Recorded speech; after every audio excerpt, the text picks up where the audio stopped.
Olá pessoal, tudo bem com vocês? Estou um tempinho aí sumida, mas a gente fez umas mudanças aqui, eu tive que mudar o lugar do escritório. Acabei passando mudei um quarto para mim com os livros juntos, né? Que era o meu sonho é ter os livros do meu quarto, para eu poder dormir olhando para os meus livros. Então é isso. Passei o escritório junto pro meu quarto e aí tive essa mudança aí, aconteceram algumas coisas também, acabaram atrapalhando que eu postasse vídeos. Mas as minhas leituras de agosto também foram um pouco menores, né, por conta disso tudo, dessas mudanças. Então eu quero falar aqui para vocês as minhas leituras de agosto. Então, se você quer ver, vem para Nárnia.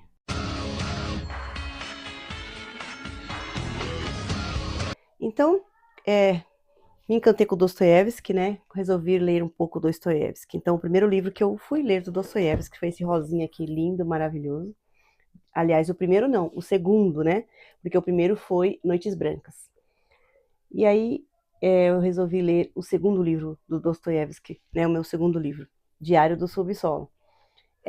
Em algumas edições está Memórias do Subsolo, tá alguma coisa diferente, mas é o mesmo, né, Diário do Subsolo, que conta a história de uma pessoa aí que está um pouco abaixo ali do nível que deveria estar, né? O mundo se dana e eu não bebo este meu chá, hein? Prefiro que o mundo se dane, contanto que eu sempre bebo meu chá. Esse livro aqui é um pouco indigesto para que a gente vai começar a ler.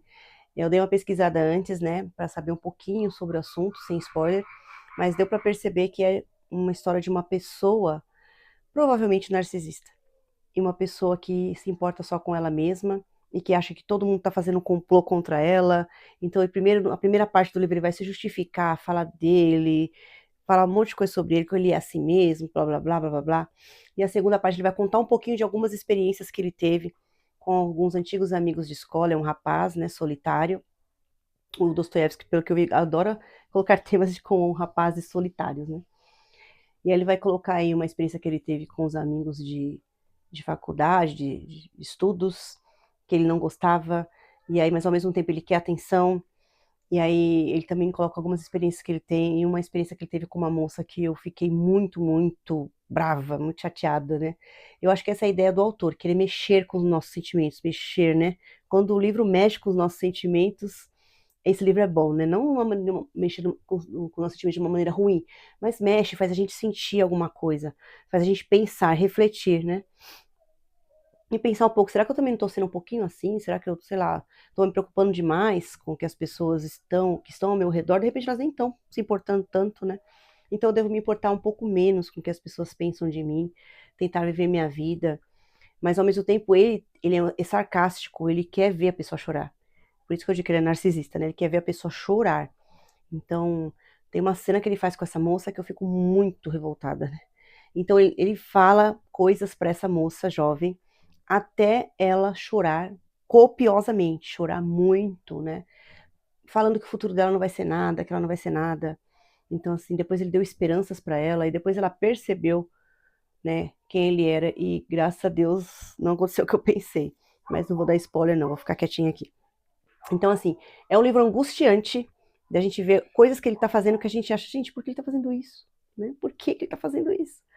Então, pessoas que ele cisma, então ele vai querer se vingar, ele vai querer dar o troco pra pessoa que a pessoa nem sabe que ele existe, literalmente não sabe que ele existe, ele vai lá e quer dar o troco nessa pessoa. Então, a pessoa revoltada com o mundo, né? Então, é um livro um pouquinho perturbador, mas achei assim de uma inteligência fantástica o autor pensar num personagem assim, porque é o personagem que está contando a história dele. Então não tem uma visão imparcial. Ele está contando a visão dele, o jeito dele, o que, que ele acha. Então cabe a nós julgar o que ele está falando, o que ele está ali declarando, o que ele está fazendo. Então recomendo, gostei muito. Mais um livro do Dostoiévski aí para entrar na minha lista e mais um outro que eu comecei a ler depois, que é Gente Pobre, e também tem o conto A Anfitriã. Gente Pobres, eu achei muito interessante que são trocas de cartas. Então, assim, não tem uma história com o narrador falando o que está acontecendo. Você vai entender o que está acontecendo ali na história por essas trocas de cartas. Então, nós temos dois personagens que trocam cartas aqui, né, com os nomes maravilhosos. Deixa eu ver aqui se eu consigo falar o nome deles. Tem o Alexeyevich E a moça é a Varenka. Aqui na minha edição tá assim, né? Tem outras que mudam um pouquinho o nome deles. Então vai mostrando aí durante um tempo, um bom tempo, eles trocando cartas, durante meses, né? E eles são pobres, os dois são muito pobres. Então ele tenta ajudar essa moça, ele é o mais velho, parece que tem um amor platônico por ela, né? E ela é tipo a sua protegida. E ela, aconteceu várias coisas difíceis na vida dela, e a pobreza que eles mostram aqui que tá acontecendo, né? Isso, ao seu redor, com os vizinhos, com a sociedade ao seu redor, que eles não moram muito longe, mas também não moram pertíssimos. Então, eles se veem mais ou menos aí algumas vezes por semana, e eles, o restante do tempo, eles trocam essas cartas, né? E de novo, o homem solitário, né? E aí a gente tem que ver o final aqui, não vou falar o final que acontece, mas infelizmente a gente vê assim muita coisa difícil, né? As pessoas sofrendo, a pobreza, crianças, o frio enorme que tem lá na Rússia, mães que precisam que as crianças vão vender alguma coisa para poder sustentar. Então é uma situação bem difícil que tem aqui, né? E eles vão trocando essas experiências, e ela quer uma vida melhor, mas ali a esperança que ela tem de uma vida melhor seria um casamento, né? Não tem muita esperança ali uma moça naquela época. Então, ela não tem uma esperança de, sei lá, ter um trabalho, né? Ele é um servidor público também, é o nível mais baixo ali de serviço público que tem, que é transcrever, ó, naquela época tinha esse cargo, né? Hoje não teria mais. Transcrever documentos, né? Não tinha xerox na época. Então esse era o trabalho dele. Então, assim, não tinha muitas expectativas e muitas esperanças para eles. Então, a amizade era muito importante, né? Para eles cultivar essa esperança de futuramente, quem sabe, melhorar a vida, sei lá, um dava força pro outro. Achei bem interessante, né, esse tema, né? Aqui está escrito assim no livro: escute aí, senhorzinho, segure seu coração. Por que enxota um pobre coitado? Enxotar um pobre é um pecado. Deus não permite, ouviu? Então aqui é uma citação de uma parte do livro, da história. E aí tem a anfitriã, né? A anfitriã, eu achei meio uma história bem louca, na verdade, né?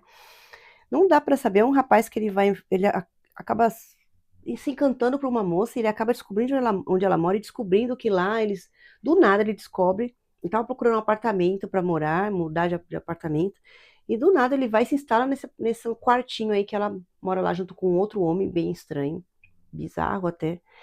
E aí ele vai se instalar nesse quartinho aí, ela acaba sendo a anfitriã, essa moça também, mais um rapaz solitário.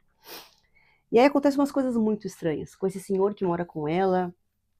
Ele é meio dado assim a coisas meio estranhas, obscuras, e ela também tem uma relação estranha com esse senhor.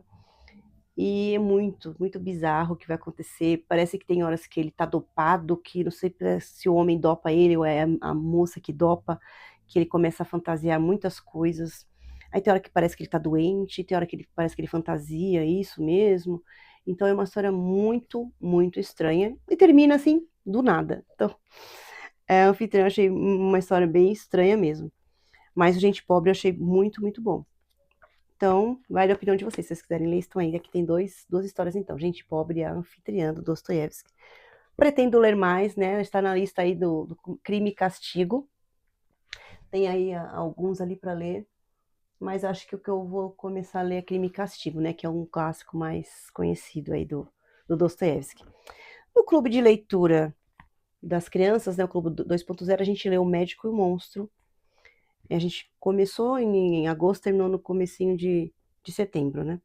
Então, uma história muito boa. Eu não tinha lido ainda, apesar de saber, né, como é essa história. Muitos já sabem, porque é uma história muito clássica, muito batida, muito conhecida. Então, temos aí o médico, né, que é o Dr. Jekyll, e temos o Sr. Hyde, que é o monstro, que é uma pessoa que só tem maldade, é pura maldade. A gente não vê outra coisa nele. Todas as pessoas que se aproximam dele, eles só sentem calafrios, sentem ânsia, sentem repugnância ao chegar perto dele. E não sabem por quê. E acontece alguns mistérios aqui, assassinato e algumas coisas estranhas que falam que foi o monstro que fez isso, né? Não chama ele de monstro em momento nenhum no livro, tá? É o doutor, senhor Edward Hyde. Edward Hyde. E aí tem um advogado que é amigo do Dr. Jekyll, é amigo de algum outro médico também. E ele que vai aí tentar desvendar esse mistério que está acontecendo. Tem alguma ligação do monstro com o Dr. Jekyll, então ele vai tentar se aproximar do Dr. Jekyll, mas o Dr. Jekyll também não deixa ele se aproximar muito. Tem esse outro médico que acaba se afastando também do Dr. Jekyll, e acontece uma coisa muito ruim com ele, que ninguém sabe o porquê que aconteceu aquilo com ele. Então, o senhor Utterson, que é o advogado, que é amigo de todos eles, dos dois médicos, ele vai tentar desvendar esse mistério. Então, ele vai até o fim para descobrir o que há por trás aí do Sr. Hyde e o Dr. Jekyll, o médico e o monstro, e o que acontece, que mistério é esse que tem entre eles e quem está por trás de todos esses acontecimentos estranhos, né? Então é um livro de mistério, mas também um pouquinho terror, mas não é tanto terror assim, né, que eu li com as crianças.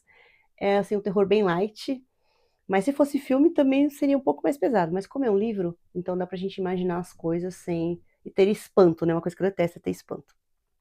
Então, é muito bom porque é um livro de mistério. Então a gente vai tentar descobrir. Quando as crianças que não conhecem a história descobrem ali no finalzinho o motivo de tudo aquilo, elas ficam, nossa, que coisa, eu nunca ia pensar que fosse isso. Então é bem legal de ler esse livro com as crianças. Recomendo aí para vocês. Agatha Christie, é claro que eu tenho que ler um. Morte na Mesopotâmia. Esse aqui se passa num lugar que tem escavações, né? Eles estão aí pesquisando, pessoas que estão pesquisando coisas antigas. E acontece aí um assassinato de uma mulher logo no começo da história, que o marido dela leva uma enfermeira, e essa enfermeira que conta a história para acompanhar essa mulher que parece que ela tá tendo alucinações, crise de ansiedade, parece que ela é meio estranha, e essa enfermeira vai ficar junto com ela para ajudar, né, a resolver. Só que o problema dela não é só psicológico, realmente tinha alguém perseguindo, né? Então, aí ela vai e a presencia esse assassinato, né? Não presencia, ela é assassinada e a enfermeira estava lá e vai ver todo esse caso, vai aparecer o Poirot, mas a enfermeira vai estar junto, que vai estar narrando essa história. Achei bem legal a enfermeira narrar essa história e não ser uma narradora na terceira pessoa.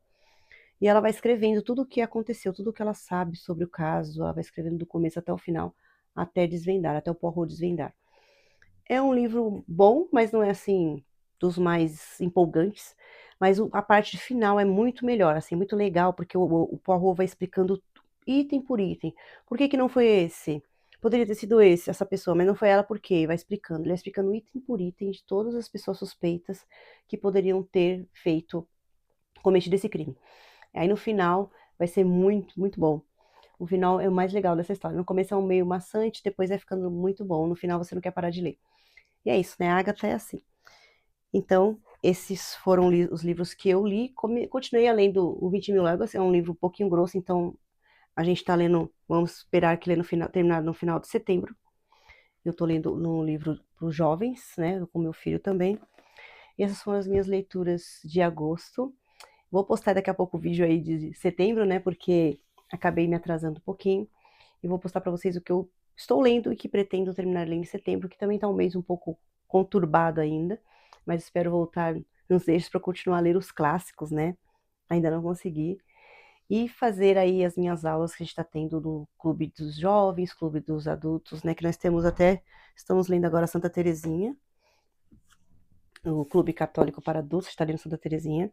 Preciso montar a aula, preciso fazer, e vou postar a aula de Nossa Senhora de Fátima.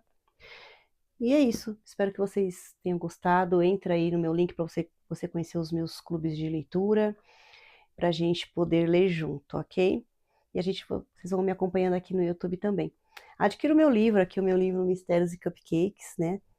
Está no site da Wiclap. Só digitar no Google Paula Barros Wiclap, vai aparecer os meus livros lá. E agora eu lancei os meus 5 livros de mistério em um só. Então eu espero que vocês ajudem. Dá um joinha, se inscrevam no canal, ajuda o canal a crescer. Valeu, muito obrigada e até a próxima. Tchau, tchau.